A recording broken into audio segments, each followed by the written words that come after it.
The briefing room at firebase. Charlie felt smaller than it should have, considering it only housed 6 of us and Lieutenant McCulloch. I sat on a metal folding chair that had seen better decades, trying to focus on McCulloch's words while the desert heat made my uniform stick to my back. The lieutenant stood at the front, a tactical map of the local area spread across a makeshift table constructed from ammunition crates. Your primary objective is elimination of enemy combatants in the target zone, McCulloch said, his voice carrying the crisp authority I'd come to expect from him. But there's a secondary threat you need to understand.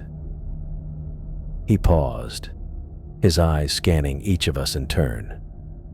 Tyler Rodriguez sat to my left, leaning forward with his usual attentive posture. Kevin Brooks picked at a loose thread on his sleeve. Carter and Firth flanked the right side of our loose semicircle, both maintaining the standard military bearing we'd all been drilled on. Intelligence has identified individuals exhibiting what we're calling staring behavior, McCulloch continued. Civilians who stand motionless for extended periods, watching our positions without speaking or responding to verbal commands. Brooks looked up from his sleeve. Sir, are we talking about lookouts, forward observers? Negative. McCulloch's response came quick and sharp. These individuals show no tactical awareness. They don't retreat, take cover, or communicate with other hostiles. They simply watch. The lieutenant moved to the map, pointing to several marked locations around our target area. Previous units have reported encountering these individuals at various positions. The behavior appears to be spreading through the local population. I raised my hand slightly. What's the protocol for engagement, sir? McCulloch's expression darkened. Immediate elimination. Any civilian exhibiting staring behavior is to be shot on sight. No warnings, no attempts at communication. He looked directly at me. These individuals pose a psychological threat to unit cohesion and mission effectiveness. Tyler shifted in his chair. Psychological threat, sir? The staring gets into your head, Rodriguez.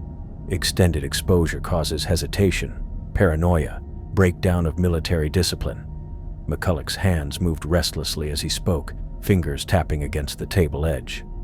After elimination, all bodies must be burned immediately to prevent contamination. The word hung in the air like smoke from the diesel generators outside. None of us asked what kind of contamination required burning human remains, but I could see the same questions in Tyler's face that were running through my own mind. Any civilian who stares at you for more than 30 seconds without responding to verbal commands is a confirmed threat, McCulloch added. Elimination is mandatory, not optional. Something cold settled in my stomach at the thought of shooting unarmed people, but McCulloch had been leading successful operations for months. His judgment had kept us alive through 3 previous missions. I pushed down my uneasiness and focused on the tactical details. The briefing continued for another 20 minutes, covering patrol routes, communication protocols, and extraction procedures. McCulloch assigned watch schedules and equipment distribution with his usual efficiency, but I noticed his hands never quite stopped moving. Fingers drumming, adjusting papers that didn't need adjusting, checking his sidearm for the 3rd time. When he dismissed us, I gathered my gear and headed to the equipment tent to draw my assigned night vision equipment. The sun was already sinking toward the horizon, painting the desert in shades of orange and red. My watch shift would begin after evening chow, covering the northwestern perimeter from 2100 to 0300 hours. The meal that night tasted like every other meal at Firebase Charlie, processed, rehydrated, and functional rather than enjoyable. I sat with Tyler and Brooks, picking at my MRE while trying to process the mission parameters. The idea of shooting civilians didn't sit right with me, but McCulloch's warning about psychological threats kept echoing in my head. "You think this staring thing is real?" Tyler asked, keeping his voice low. Brooks shrugged. McCulloch's seen more combat than any of us. If he says it's a threat, it's a threat. Yeah, but burning bodies? Tyler's fork paused halfway to his mouth. That's not standard protocol for anything I've heard of. I wanted to agree with Tyler's concern, but something in McCulloch's demeanor during the briefing had convinced me he wasn't making this up. The lieutenant had looked genuinely worried, not just cautious or methodical like usual. Whatever he'd been told about the staring behavior, it had gotten under his skin in a way I'd never seen before. Orders are orders, I said finally, though the words felt hollow. Tyler nodded but didn't look convinced. We finished eating in relative silence, each of us lost in our own thoughts about what the next few days might bring. At 2100 hours, I made my way to the northwestern observation post with my rifle, night vision goggles, and radio. The position consisted of a reinforced sandbag wall with firing ports, positioned to overlook a stretch of empty desert that extended for several kilometers. During daylight, you could see the mountains rising in the distance like broken teeth against the sky. Now, with darkness falling, the landscape became a collection of shadows and uncertain shapes. I settled into position behind the sandbags, adjusting my night vision goggles and checking my radio connection with base. The desert stretched out before me, empty and silent except for the occasional whisper of wind across the sand. For the first 2 hours, nothing moved except a few small animals scurrying between rocks. Then I saw her. A figure stood approximately 200 meters out, motionless against the pale sand. Through my night vision, I could make out the traditional dress of an Afghan woman, the long robes and head covering that I'd seen countless times in the villages. But something about her posture made my skin crawl. She was facing directly toward my position, standing perfectly still, in a way that no normal person would maintain for minutes at a time. I watched through my scope, waiting for her to move, to shift her weight, to show any sign of normal human behavior. She didn't. Her head remained fixed in my direction, and even through the green wash of night vision, I could sense the intensity of her gaze. She stood like a statue, arms at her sides, feet planted as if she'd been carved from the desert itself. Minutes passed, 5, then 10. My hands started to sweat inside my gloves as McCulloch's briefing came rushing back. 30 seconds of staring behavior meant immediate elimination. This woman had been watching me for over 10 minutes without so much as shifting her weight. I reached for my radio, keying the transmit button. Base, this is Northwest Observation Post. I have a possible staring behavior contact, 200 meters out. McCulloch's voice crackled back immediately, as if he'd been waiting by the radio. Describe the target, Mitchell. Adult female, traditional dress, standing motionless and facing my position. No response to my presence. Duration approximately 12 minutes. Confirmed staring behavior. You are authorized for immediate elimination. Do not attempt verbal contact. I lined up my shot through the scope, crosshairs centered on the woman's chest. My finger found the trigger, but something made me hesitate.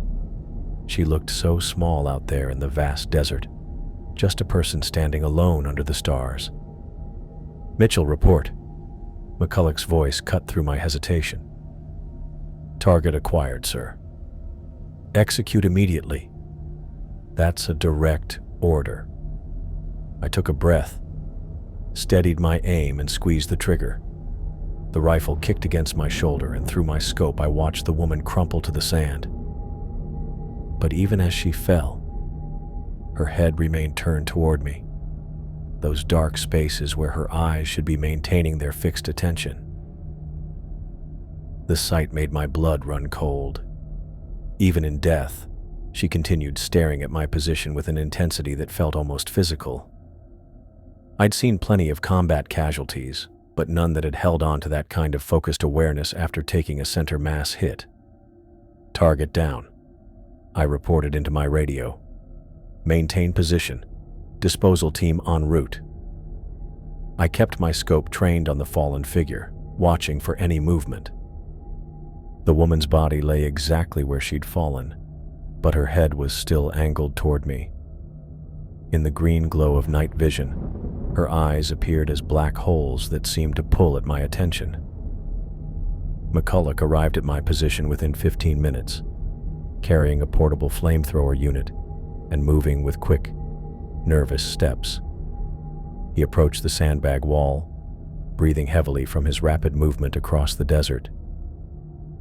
"Good work, Mitchell. Clean shot."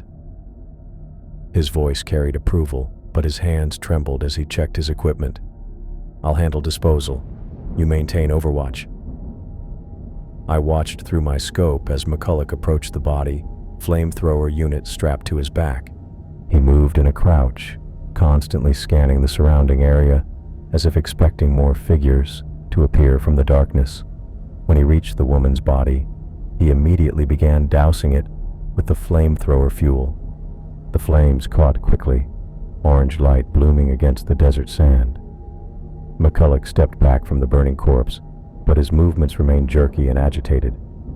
He kept turning to look over his shoulder, checking shadows that weren't there, jumping at sounds that only he could hear. Even from 200 meters away, I could see the tension in his posture. The confident officer who had briefed us earlier that day had been replaced by someone who acted like he expected an attack from every direction. His head moved constantly, scanning the darkness with the paranoid alertness of someone who'd seen too much combat. The body burned for nearly 20 minutes before the flames died down to glowing embers. McCulloch stayed with it the entire time, maintaining his nervous vigil while muttering words I couldn't make out. When he finally returned to my position, his face was pale and drawn. "Any other contacts?" he asked, settling beside me behind the sandbags. "Negative, sir. Just the one." McCulloch nodded, but his eyes continued to sweep the darkness beyond our perimeter.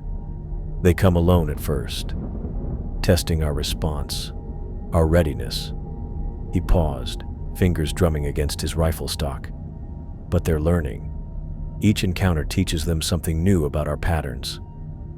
I wanted to ask what he meant by "they're learning," but something in his tone discouraged questions.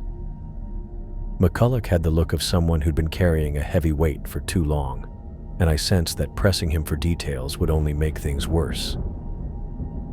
"I'll finish the watch, sir," I offered. "No, I'll stay with you until 0300. McCulloch adjusted his position, rifle ready across the sandbag wall. Two sets of eyes are better than one when they're out there. We spent the next 4 hours in relative silence, both of us scanning the desert for movement that never came. But throughout the long watch, I noticed McCulloch's behavior growing more erratic. He'd flinch at small sounds, constantly check his six, and occasionally whisper warnings about shapes that I couldn't see. By the time my relief arrived at 0300, I'd started to understand why McCulloch was so concerned about the psychological effects of the staring behavior. Just the memory of that woman's fixed gaze was enough to make me second-guess every shadow, every distant rock formation that might be concealing another watcher. As we made our way back to the main compound, McCulloch kept looking over his shoulder, his movements quick and nervous in the pre-dawn darkness. Whatever intelligence had briefed him about the staring behavior, it had left him expecting threats that seemed to exist everywhere and nowhere at once. The radio crackled to life at 0500 hours, McCulloch's voice cutting through what little rest I'd managed to grab. "All personnel to staging area. Primary mission commences in 15 minutes. I rolled off my cot and grabbed my gear, still feeling the weight of that woman's stare from 2 hours ago. My hands moved automatically through the equipment check: rifle, ammunition, night vision, radio. But my mind kept drifting back to how she'd looked at me even after the bullet hit. The image had burned itself into my thoughts like a brand. Tyler was already suited up when I reached the staging area, his face drawn with the same exhaustion we all carried. Brooks and Carter moved with the mechanical efficiency of soldiers who'd done this routine countless times, while Firth checked his weapon with extra care. McCulloch stood at the center of our loose formation, tactical maps spread across a wooden crate that served as his field table. "Costi Faraz," he announced, tapping the map with his finger. Population approximately 300 before they evacuated. Intel suggests 20 to 30 individuals remained behind, exhibiting confirmed staring behavior. The village sat 2 kilometers southeast of our position, a collection of mud brick buildings arranged around a central square. On the map, it looked like any other Afghan settlement we'd cleared. Narrow streets, traditional architecture, defensible positions, but McCulloch's hands shook slightly as he traced the patrol routes, and I noticed he kept glancing up from the map to scan our surroundings. "We move in 2 teams," McCulloch continued. "Mitchell, Rodriguez, and Brooks take the northern approach. Carter, Firth, and I will sweep from the south. Elimination protocol remains the same. Any individual exhibiting staring behavior gets immediate termination, followed by collection for burning." Brooks shifted his weight. "Collection, sir?" "We're going to burn them together. Central location, efficient disposal." McCulloch's voice carried an edge I hadn't heard before. Something sharp and brittle. "Reduces exposure time and ensures complete elimination of the contamination." Tyler shot me a look that I pretended not to notice. The lieutenant's use of words like contamination had moved beyond standard military terminology into something that sounded almost medical. But questioning McCulloch's authority wasn't something any of us were prepared to do, especially after what I'd witnessed during my watch. We moved out under cover of pre-dawn darkness, our boots crunching softly against the rocky desert terrain. The village appeared as a dark cluster against the horizon, no lights visible from any of the buildings. Even the traditional cooking fires that usually marked inhabited settlements were absent, leaving Costa Faraz looking like a collection of abandoned monuments.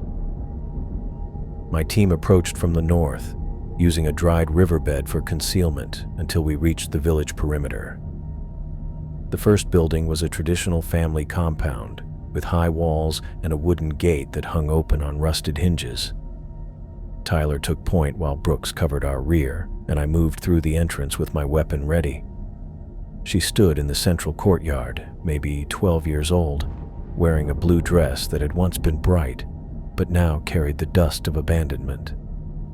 Her feet were bare against the packed earth, arms hanging loose at her sides, head turned directly toward the gate where we'd entered. Her eyes held the same terrible intensity I'd seen in the woman from my watch. No recognition, no fear, no reaction to our presence. Just that blank, unwavering attention that seemed to look right through me into something beyond.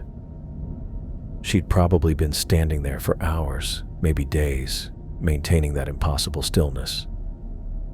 "Contact," I whispered into my radio. "Young female. Confirmed staring behavior." McCulloch's response came immediately. "Eliminate immediately. No hesitation." I lined up my shot, crosshairs centered on her small chest. The girl didn't react to my raised weapon, didn't attempt to run or hide or show any normal human response to imminent danger. She simply continued staring with that horrible focus, as if my presence was the most important thing in the world. The rifle kicked against my shoulder. The girl crumpled to the ground, but her head remained angled toward me, those dark eyes maintaining their fixed attention even as blood spread across the dust beneath her body. The sight made my stomach clench, but I forced myself to maintain professional composure. "Target down," I reported. Tyler moved to the body while Brooks secured the compound's other entrances. As Tyler knelt beside the fallen girl, I saw his jaw tighten with something that might have been revulsion or grief.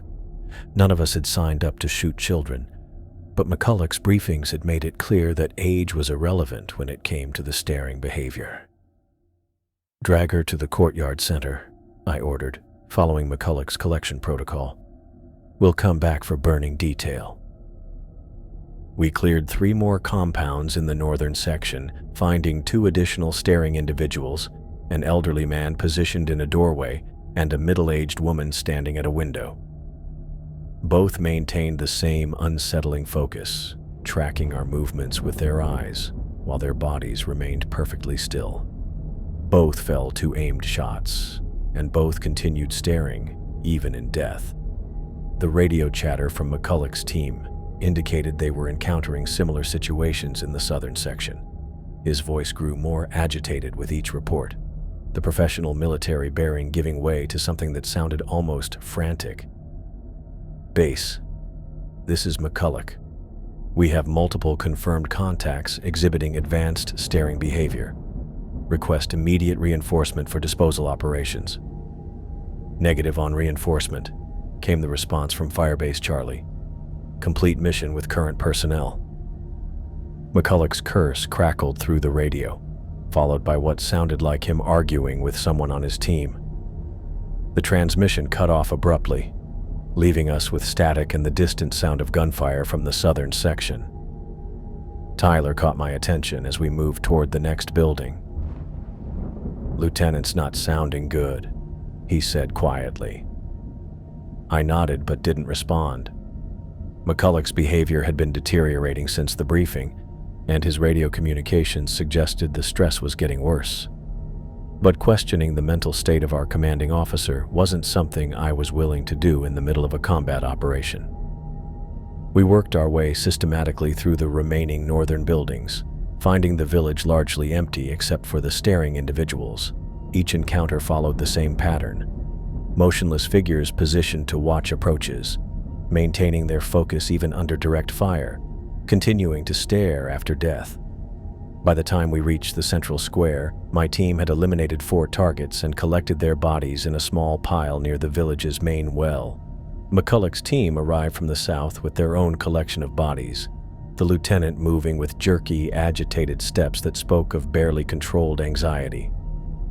His eyes darted constantly between shadows, checking corners and rooftops as if expecting additional threats to emerge from every building.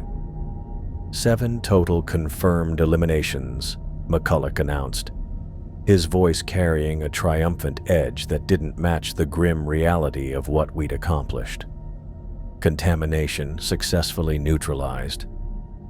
He began dousing the collected bodies with gasoline from a portable container, his movements quick and nervous. The smell of fuel mixed with the scent of death and desert dust, creating an atmosphere that felt more like a nightmare than a military operation. "Sir?" Tyler spoke up carefully. "Are we certain about the burning protocol? This seems..." "Are you questioning direct orders, Rodriguez?" McCulloch's head snapped toward Tyler with sudden intensity. "Because doubt is exactly how the staring gets into your head, exactly how the contamination spreads." Tyler fell silent, but I could see the concern in his face. McCulloch had moved beyond standard paranoia into something that bordered on delusion. His constant references to contamination and spreading suggested he believed we were fighting some kind of biological or psychological warfare rather than conducting normal combat operations. The lieutenant struck a match and tossed it onto the gasoline-soaked pile. Flames erupted with a whoosh that sent acrid black smoke billowing across the village square.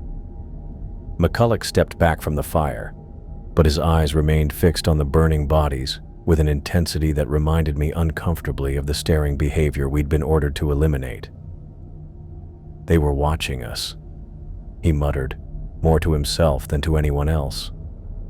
"All of them, just watching and waiting, getting into our heads through our eyes, spreading the contamination through visual contact." Firth and Carter exchanged glances that spoke of shared concern, but none of us felt prepared to confront our commanding officer about his increasingly erratic behavior. The mission had been completed successfully according to our orders, even if the psychological cost was higher than any of us had anticipated. The bodies burned for 20 minutes while we maintained perimeter security around the square.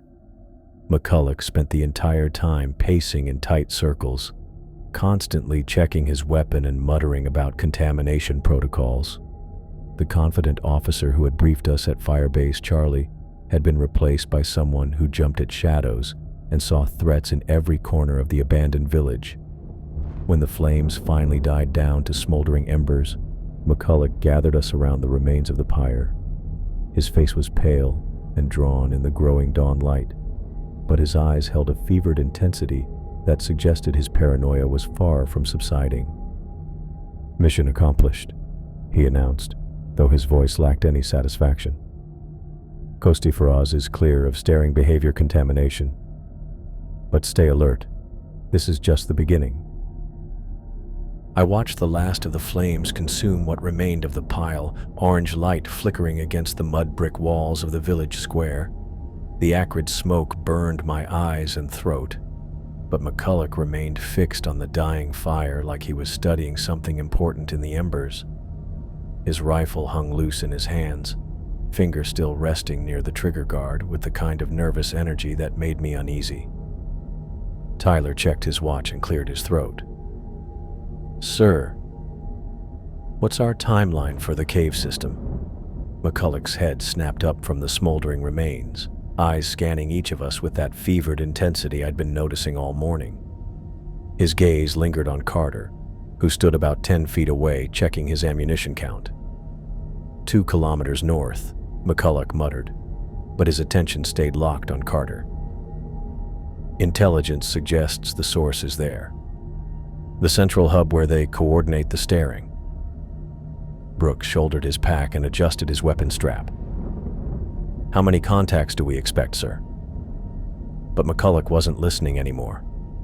His entire focus had narrowed to Carter, who was now examining something on his rifle scope. The lieutenant's breathing had changed, becoming shallow and rapid like he was preparing for immediate action. "Carter," McCulloch said suddenly, his voice cutting through the morning air. Carter looked up from his weapon, eyebrows raised in question. "Yes, sir?" "How long have you been watching me?" The question hung in the air like smoke from the dying fire. Carter's expression shifted from mild confusion to genuine concern as he registered the accusation in McCulloch's tone. "Sir, I was just checking my equipment." "You've been staring." McCulloch's rifle came up slowly, barrel pointing in Carter's direction. Same expression, same focus. "You're infected." The change in McCulloch happened faster than any of us could process. One moment he was muttering about contamination protocols. The next, his weapon was trained on one of his own men. Carter's face went pale as he realized the deadly seriousness of the situation. "Lieutenant, I haven't been staring at anything," Carter said, his voice steady but edged with fear. "I was checking my scope, standard equipment maintenance." McCulloch's hands trembled as he maintained his aim. "I know what I saw." The blank expression, the fixed attention. "You were watching me with the same look as the infected civilians." Tyler stepped forward, hands raised in a calming gesture. "Sir, Carter was just—" "Stay back, Rodriguez." McCulloch's voice cracked with paranoid fury. "The infection spreads through doubt, through hesitation. Carter's been compromised and he's already trying to influence the rest of you." I could see the terror in Carter's eyes as he processed what was happening. Our commanding officer, the man responsible for our safety and mission success, had become convinced that one of his own soldiers posed the same threat as the staring civilians we'd been ordered to eliminate. "Lieutenant, please," Carter said, his voice barely above a whisper. "I'm not infected. I'm your soldier. I follow your orders." But McCulloch had moved beyond reason. His finger tightened on the trigger as he spoke through gritted teeth. The staring behavior is confirmed. Elimination protocol is mandatory. The rifle shot echoed off the village walls like thunder. Carter's body jerked backward from the impact, blood spreading across his chest as he crumpled to the packed earth of the square. The sound of the gunshot seemed to hang in the air forever, mixed with the smell of cordite and burning flesh from the still smoldering pyre. None of us moved for several seconds. We stood frozen in place, trying to process what had just happened. Our lieutenant had executed one of his own men based on nothing more than paranoid suspicion. Carter lay motionless in the dust, eyes staring up at the morning sky with the same blank expression we'd been trained to eliminate. McCulloch immediately began pulling out his gasoline container, moving with the same jerky efficiency he'd shown while burning the civilian bodies. He doused Carter's corpse with fuel, his hands shaking so badly that half the liquid splashed onto the surrounding ground. "Sir," I heard myself say, though my voice sounded distant and hollow. Carter wasn't infected. He was just checking his equipment. McCulloch struck a match without looking up from the body.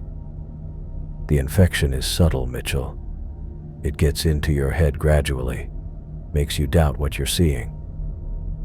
He tossed the match onto Carter's fuel-soaked uniform, and flames erupted with the same horrible whoosh we'd witnessed 3 times already that morning. "But he was following orders," Firth said quietly. "He eliminated targets as instructed." McCulloch stood back from the burning body, his eyes wild with conviction. "Early-stage infection can mimic normal behavior. That's what makes it so dangerous." He turned to face the 3 of us, rifle still in his hands. Carter had been compromised for at least an hour. I could see it in his posture, his facial expressions. Tyler and Firth exchanged a look that carried layers of concern and growing fear. The realization was settling in that our commanding officer had crossed a line from paranoid caution into something approaching madness. But confronting a superior officer who had just demonstrated his willingness to kill his own men wasn't something any of us felt prepared to do. "The cave system awaits," McCulloch continued, shouldering his pack as Carter's body burned behind him. "That's where we'll find the source of the contamination, where we can end this plague before it spreads beyond the local population." I wanted to point out that the only spreading I'd witnessed was McCulloch's paranoia consuming his ability to distinguish between enemy threats and his own soldiers. But the lieutenant's finger remained near his trigger, and his eyes held the same unsettling focus we'd been trained to eliminate on sight. "Anyone showing signs of hesitation or doubt about elimination protocols will be considered compromised," McCulloch added, scanning our faces for reactions. "Military discipline requires absolute trust in command decisions. Questioning orders is the first symptom of psychological contamination." The threat was clear. Any of us who expressed concern about McCulloch's judgment could end up burning in the village square alongside Carter. We were trapped in a nightmare, where our own commanding officer had become the primary danger to our survival. Firth shouldered his weapon and adjusted his pack straps. "Understood, sir. Cave system, 2 kilometers north." McCulloch nodded with grim satisfaction, but his eyes continued to dart between shadows and corners, as if expecting more staring figures to emerge from the abandoned buildings. The confident military bearing he displayed during our initial briefing had been completely replaced by the paranoid alertness of someone who saw threats everywhere. We moved out of the village square with Carter's body still burning behind us, black smoke rising into the clear morning air like a funeral pyre. McCulloch took point, constantly checking his surroundings with quick, jerky movements that spoke of barely controlled anxiety. The remaining 3 of us followed in tactical formation, but I could feel the tension radiating from Tyler and Firth as they processed what we'd just witnessed. The desert stretched ahead of us, rocky terrain leading toward the distant hills where intelligence suggested we'd find the cave system. But the mission felt different now. transformed from a combat operation into something far more sinister. McCulloch had proven he was willing to kill his own men based on nothing more than paranoid suspicion, and his behavior showed no signs of improving. As we walked through the empty landscape, McCulloch muttered constantly under his breath about contamination protocols and spreading infection. His weapon swept left and right with each step, covering angles that held no threats, while he searched for enemies that existed primarily in his own mind. The cave system loomed ahead like a dark mouth in the hillside, promising answers that none of us were sure we wanted to find. The 2-kilometer hike to the cave system felt longer than it should have, partly because McCulloch kept stopping to check our flanks for threats that weren't there. His constant scanning had moved beyond tactical awareness into something approaching paranoia, rifles sweeping across empty desert terrain as if enemy snipers might materialize from behind every rock formation. Tyler and Firth followed behind me in tactical spacing, but I could feel their unease radiating like heat from sun-baked stone. None of us had spoken about what happened to Carter since leaving the village square, but his burning body remained fresh in our minds. The lieutenant had crossed a line that couldn't be uncrossed, and we all understood that our survival now depended as much on managing McCulloch's mental state as completing whatever mission we'd been sent to accomplish. The cave entrance appeared as a dark slash in the hillside, partially hidden behind a tumble of fallen rocks and scraggly desert brush that looked like it had been growing undisturbed for years. McCulloch approached the opening with his weapon raised, checking angles and corners with the jerky movements I'd been noticing all morning. "Intelligence suggests this location serves as a headquarters for the staring phenomenon," he announced, though his explanation felt hollow and rehearsed. "Central coordination point, where they organize the psychological attacks against our positions." Firth adjusted his pack straps and checked his tactical light. "What kind of intelligence, sir? Surveillance? Informants?" McCulloch's head snapped toward Firth with that sudden intensity I'd learned to recognize as dangerous. "Classified briefings above your clearance level, soldier. Trust in command authority is essential for mission success." The response told me everything I needed to know about the quality of McCulloch's intelligence. Real military briefings included enough operational details for field commanders to make informed tactical decisions. Vague references to classified sources usually meant someone was improvising based on incomplete information or paranoid speculation. We entered the cave system with tactical lights cutting through absolute darkness, the beams revealing rough stone walls that stretched deeper into the hillside than I'd expected. The air inside felt thick and oppressive, carrying scents of moisture and decay that made breathing uncomfortable. My light swept across jagged rock formations and narrow passages that branched off in multiple directions, creating a maze-like environment that would be easy to get lost in. McCulloch took point, but his movements had lost the confident precision I'd associated with his leadership. Instead of smooth tactical advancement, he jerked his weapon left and right with each step, covering angles that posed no realistic threat while missing others that might actually harbor dangers. His breathing had become audible in the cave's silence, quick and shallow like he was fighting panic. The main passage forced us into single file with barely enough room for our equipment and weapons. Tyler moved directly behind McCulloch, followed by me, then Firth bringing up the rear. The tactical lights created a circle of visibility that extended maybe 20 feet in any direction, leaving everything beyond that range completely unknown. 30 minutes into our exploration, we reached a section where several smaller chambers branched off from the main tunnel.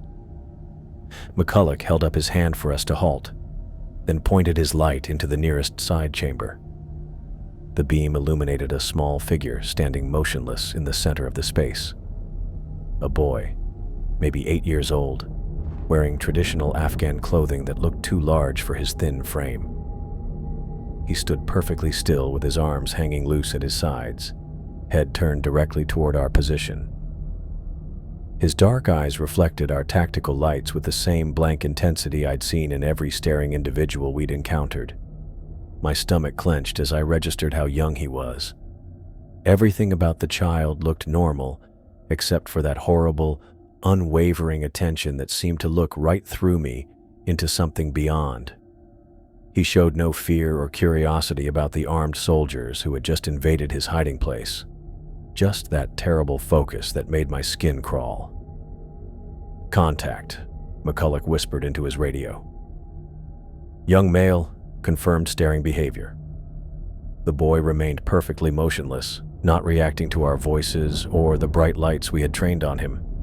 No normal child would stand that still when confronted by strange men with weapons, but this one maintained his position like he was carved from stone. "Mitchell," McCulloch said quietly. "Eliminate the target." I raised my rifle but couldn't bring myself to line up the shot. The child looked so small standing alone in that dark chamber, barely more than a baby despite the vacant stare that marked him as infected. Every instinct I had rebelled against shooting an 8-year-old, regardless of what psychological condition he might be exhibiting.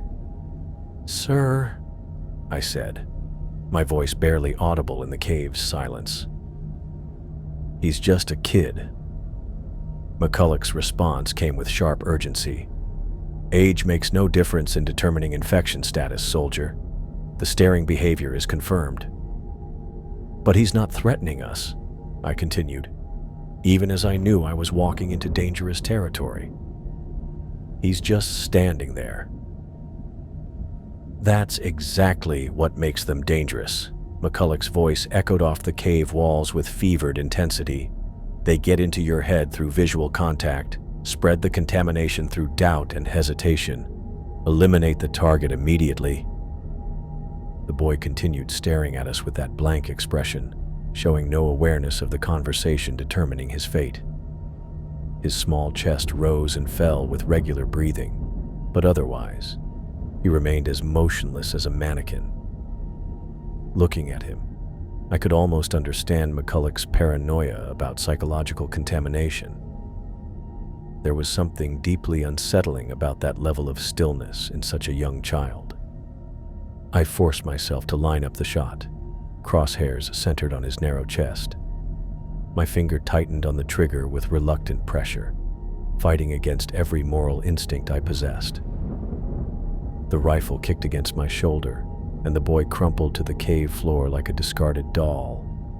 But even as he fell, his head remained angled toward our position, those dark eyes maintaining their fixed attention through death. The sight made bile rise in my throat, but I managed to maintain professional composure as I lowered my weapon. "Target down," I reported, though the words felt like ash in my mouth. McCulloch immediately moved into the side chamber, pulling out his portable flame unit with the same nervous efficiency he'd shown all morning. The device hissed to life as he began dousing the child's body with flammable liquid, his hands shaking so badly that fuel splashed across the surrounding stone. "Sir," Tyler spoke up from behind me, his voice carrying careful concern. "Are we certain about these elimination protocols? This seems excessive for..." "Excessive?" McCulloch's head snapped up from the small corpse, eyes wild with paranoid fury. "Rodriguez, are you questioning direct orders? Because doubt is exactly how the infection spreads." Tyler fell silent, but I could see the growing concern in his face as he processed McCulloch's reaction. Firth moved closer to our position, his weapon ready but pointed toward the deeper cave passages rather than our immediate vicinity. "The burning is essential," McCulloch continued, striking a match with trembling fingers. "Complete elimination of contaminated tissue prevents further spread of the psychological warfare agent."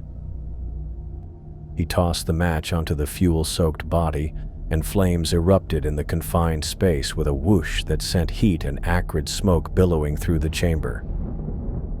The smell of burning flesh mixed with cave moisture created an atmosphere that made breathing difficult and thinking even harder. McCulloch stepped back from the fire, but his eyes remained fixed on the burning corpse with the same intensity we'd been ordered to eliminate. His tactical movements had been replaced by paranoid sweeping motions as he constantly checked corners and shadows for threats that existed primarily in his own mind. "They were using the child as bait," he muttered, more to himself than to any of us. Psychological manipulation designed to create hesitation and doubt in military personnel. Classic contamination protocol. Firth cleared his throat carefully. "Sir, what's our objective in these caves? Are we searching for additional contacts or specific intelligence?" McCulloch's response came with the fevered conviction of someone who had moved beyond rational military planning into the realm of personal obsession. "We find the source, Firth. The central node where they coordinate the staring attacks. Eliminate the contamination at its origin point." I wanted to point out that we'd found no evidence of coordination or communication between the staring individuals, no signs of organized resistance or tactical planning. But McCulloch's finger remained near his trigger, and his eyes held the same unsettling focus that had preceded Carter's execution. "Anyone showing signs of hesitation or doubt about elimination protocols will be considered compromised," McCulloch added, scanning our faces for reactions. "Doubt and questioning are early symptoms of psychological contamination." The threat was clear, and the burning child behind him served as a grim reminder of what happened to anyone McCulloch considered infected. We were trapped in a nightmare where our commanding officer had become more dangerous than any enemy we might encounter in these caves. As we moved deeper into the tunnel system, McCulloch's behavior grew increasingly erratic. His tactical lights swept left and right with paranoid urgency, searching for threats in every shadow, while his muttered commentary about contamination protocols echoed off the stone walls around us. The hour that followed our deeper descent into the cave system passed in a haze of echoing footsteps and McCulloch's increasingly erratic behavior. My tactical light cut through the darkness ahead of us, revealing passage after passage of rough stone walls that seemed to stretch endlessly into the hillside. Tyler had taken to examining the cave walls as we walked, his light revealing strange markings carved into the stone that looked older than anything we'd encountered in the village. The symbols appeared to be scratched directly into the rock face with crude tools, creating patterns that might have been writing or simply random scratches left by previous occupants. Some looked fresh, while others had been worn smooth by time and moisture. I found myself grateful for Tyler's archaeological curiosity because it gave me something normal to focus on, instead of McCulloch's constant muttering about contamination protocols and spreading infection. The lieutenant had moved beyond standard paranoia into something approaching delirium, his weapon sweeping across empty passages while he searched for enemies that existed primarily in his own mind. "These markings are interesting," Tyler said, crouching beside a section of wall where the symbols formed particularly complex patterns. "They look like they might be territorial markers or maybe warnings about..." The rifle shot echoed through the cave system like thunder, magnified by the stone walls until it seemed to come from everywhere at once. Tyler's body jerked forward from the impact, his head slamming against the carved stone with a wet sound that made my stomach clench. Blood splattered across the ancient markings as he crumpled to the cave floor. McCulloch lowered his smoking weapon with the same clinical efficiency he'd shown during every previous execution. "Confirmed staring behavior," he announced to no one in particular. Subject was exhibiting prolonged visual fixation on cave markings, classic symptom of psychological contamination. I stood frozen in place, trying to process what had just happened. Tyler had been examining archaeological evidence, conducting normal reconnaissance activities that any soldier might perform in an unexplored cave system. But McCulloch had interpreted his scientific curiosity as evidence of the same staring sickness we'd been sent to eliminate. "Sir," I managed to say, though my voice sounded hollow in the cave's oppressive silence. Tyler was just looking at the wall carvings. He was documenting potential intelligence. McCulloch's head snapped toward me with that fevered intensity I'd learned to recognize as dangerous. Mitchell, the infection manifests through prolonged visual attention to specific objects or locations. Rodriguez was exhibiting textbook symptoms. Firth moved closer to our position, his weapon ready but pointed toward the deeper passages rather than our immediate vicinity. Lieutenant, Tyler was following standard reconnaissance protocols. Examining potential intelligence sources is part of our mission. But McCulloch had already begun pulling out his portable flame unit, the device hissing to life as he prepared to burn Tyler's corpse, according to his contamination elimination procedures. His hands shook so badly that fuel splashed across the surrounding stone, creating dark stains that reflected our tactical lights. The markings serve as infection vectors, McCulloch explained while dousing Tyler's body with flammable liquid. Visual contact with contaminated symbols spreads the staring behavior through psychological transmission. Rodriguez had been compromised for at least 15 minutes.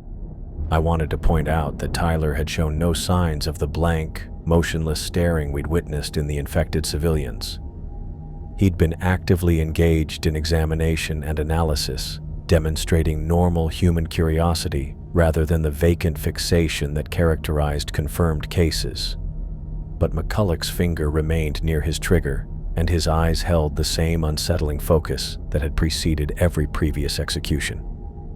McCulloch struck a match and tossed it onto Tyler's fuel-soaked uniform. Flames erupted in the confined space with a whoosh that sent heat and acrid smoke billowing through the passage. The smell of burning flesh mixed with cave moisture and gasoline fumes, creating an atmosphere that made breathing difficult and clear thinking nearly impossible. As Tyler's body burned, I finally understood what Firth and I were dealing with. McCulloch hadn't been sent to eliminate infected civilians. He had become the infection himself. His paranoid delusions about staring behavior and psychological contamination had created a self-fulfilling prophecy where anyone who displayed normal human behavior could be interpreted as compromised. "Sir," Firth said carefully, his voice pitched to carry calm authority, "I think the stress of extended combat operations might be affecting your judgment. Tyler was following proper procedures." McCulloch's response came with explosive fury. "Combat stress? Firth, you're showing classic symptoms of infection denial. The contamination has already begun working on your thought patterns." The lieutenant backed against the cave wall, his weapon now trained directly on both of us with trembling hands. His tactical light created wild shadows that danced across his face, highlighting eyes that had moved beyond rational fear into the realm of complete paranoia. "The mission briefings were compromised from the beginning," McCulloch continued, his voice echoing off the stone walls with fevered conviction. "Headquarters knew we'd become infected when they sent us here. This entire operation was designed to spread the contamination through our unit." I exchanged a quick look with Firth, both of us recognizing that our commanding officer had crossed the final line between military leadership and dangerous delusion. McCulloch was no longer fighting infected civilians. He was fighting shadows created by his own psychological breakdown. "Lieutenant," I said, trying to keep my voice steady and non-threatening, "we're your soldiers. We followed your orders throughout this mission. We eliminated the targets as instructed." "Following orders while infected." McCulloch's rifle swept between Firth and me with jerky movements. "I can see it in your eyes, Mitchell.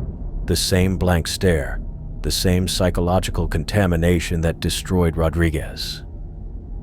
Firth raised his hands in a calming gesture, weapons pointed safely away from McCulloch's position. "Sir, we're not infected. We're responding to combat stress, same as any soldier would under these circumstances." But McCulloch interpreted Firth's attempt at de-escalation as further evidence of contamination. His breathing had become rapid and shallow, like he was fighting panic while surrounded by enemies only he could see. "Nice try, Firth," McCulloch said with a horrible laugh. "But infected personnel always claim they're uncontaminated. That's how the psychological warfare agent spreads through military units." The cave filled with thick smoke from Tyler's burning corpse, reducing visibility and making the air nearly unbreathable. McCulloch's tactical light cut through the haze with paranoid sweeps, searching for threats that existed primarily in his own mind while he kept his weapon trained on the 2 soldiers he was supposed to be leading. "I want Mitchell to shoot you, Firth," McCulloch announced suddenly, his voice carrying the authority of direct command. "Eliminate the infected personnel to prove his loyalty to uncontaminated leadership." The order hung in the smoke-filled air like a death sentence. McCulloch had moved beyond paranoid suspicion into active demands for execution, requiring me to kill my fellow soldier to demonstrate that I hadn't been compromised by the same psychological contamination he claimed to see everywhere. "Sir," I said, though my throat felt constricted by smoke and fear, "Firth isn't infected. He's following proper military protocol." "That's exactly what an infected soldier would say." McCulloch's weapon centered on my chest with deadly precision. "Eliminate Firth immediately, or I'll execute both of you for confirmed contamination." Firth stood perfectly still beside Tyler's burning body, hands raised but ready to move if McCulloch's threats became action. The smoke continued to thicken around us, creating a nightmare environment where our own commanding officer had become the primary threat to our survival. McCulloch's finger tightened on his trigger as he waited for my compliance with his execution order. His eyes held the same terrible intensity we'd been trained to eliminate throughout our mission. But now that focus was directed at the soldiers under his command, rather than enemy targets. The standoff stretched through the burning cave passage, with Tyler's corpse providing the only light as flames consumed what remained of our squad's cohesion and trust. McCulloch's weapon centered on my chest with deadly precision, his finger applying pressure to the trigger as smoke from Tyler's burning corpse swirled around us. The lieutenant's eyes had taken on the same blank intensity we'd been ordered to eliminate throughout our mission. But now that terrible focus was directed at me rather than enemy targets. "Mitchell," he said, his voice carrying the authority of direct command despite its unsteady edge. "Final opportunity to prove your loyalty. Eliminate the infected personnel or join them in contamination disposal." The smoke made breathing difficult, each inhalation bringing the acrid smell of burning flesh and gasoline fumes that turned my stomach. The tactical lights created wild shadows that danced across the cave walls, highlighting the ancient markings that had triggered this nightmare. I tried to find some trace of the competent officer who had briefed us at Firebase Charlie, the experienced soldier who had led countless missions before this one. But McCulloch's face showed only paranoid conviction, lips moving in silent mutters about contamination protocols and psychological warfare agents. "Sir," I said, forcing my voice to remain steady, "I'm not infected. Firth isn't infected. We're your soldiers, following your orders just like we have throughout this entire mission." McCulloch's laugh echoed off the stone walls with a sound that made my skin crawl. "Following orders while compromised. I can see it in your posture, Mitchell, the way you're standing, the expression on your face. The staring has gotten into your head just like it got Rodriguez." His weapon trembled in his hands as he spoke, the barrel weaving slightly left and right with nervous energy. The smoke continued to thicken around us, reducing visibility and making the confined space feel even smaller. Tyler's body provided the only light as flames consumed his uniform and equipment. "Lieutenant," I tried again, desperation creeping into my voice, "think about what you're saying. We eliminated every target you identified. We followed elimination protocols exactly as briefed. If we were infected, would we have completed the mission?" But McCulloch had moved beyond rational argument into the realm of absolute paranoia. His breathing became rapid and shallow, like he was fighting panic while surrounded by enemies only he could see. "That's exactly how the infection works," he shouted, spittle flying from his lips. "It makes you think you're following orders while spreading contamination through the unit. Headquarters knew this would happen when they sent us here." McCulloch's finger tightened on the trigger, and I could see his decision forming in those wild eyes. He had convinced himself that I was the final infected soldier, the last source of contamination that needed elimination before he could complete his mission. Nothing I said would change his mind because logic had left him hours ago. "I'm the only one left," he muttered, more to himself than to either of us. "The only uncontaminated personnel in the entire operation. They're all staring now, all looking at me with those blank expressions." The rifle shot exploded through the cave system like thunder, but not from McCulloch's weapon. Firth had moved with decisive precision, his sidearm appearing in his hands faster than I could track. The bullet caught McCulloch in the temple, snapping his head sideways against the stone wall with a wet impact that echoed through the passage. McCulloch's rifle clattered to the cave floor as his body began to slide down the rough stone, leaving a dark smear against the carved markings Tyler had been examining. His eyes remained open, staring directly at me with the same blank intensity that had characterized every infected civilian we'd encountered throughout our mission. "Don't look behind you," McCulloch whispered, his voice barely audible above the crackling flames from Tyler's corpse. The words sent a chill down my spine that had nothing to do with the cave's temperature. Even in death, McCulloch maintained that horrible focus, his gaze fixed on my face with unnatural intensity. Blood pooled beneath his head, mixing with the fuel residue that had splashed across the stone floor during Tyler's burning. Firth lowered his weapon with shaking hands, his face pale in the tactical light's harsh glare. "I'm sorry," he said quietly. "He was going to kill you. Kill both of us." I nodded, though my throat felt too constricted to speak. McCulloch's body had gone completely still, but his eyes continued to stare at me with that same terrible attention. Looking at him, I finally understood what we'd been fighting throughout our mission. The infection hadn't been in the civilians we'd eliminated. It had been spreading through our own unit from the beginning. The cave filled with smoke from Tyler's burning remains, making breathing increasingly difficult. We needed to get out of this confined space before the fumes overcame us, but I found myself reluctant to turn my back on McCulloch's corpse. His final warning about not looking behind me carried implications I didn't want to consider. "We need to report back to base," Firth said, checking his ammunition with mechanical efficiency. "Tell them what happened here."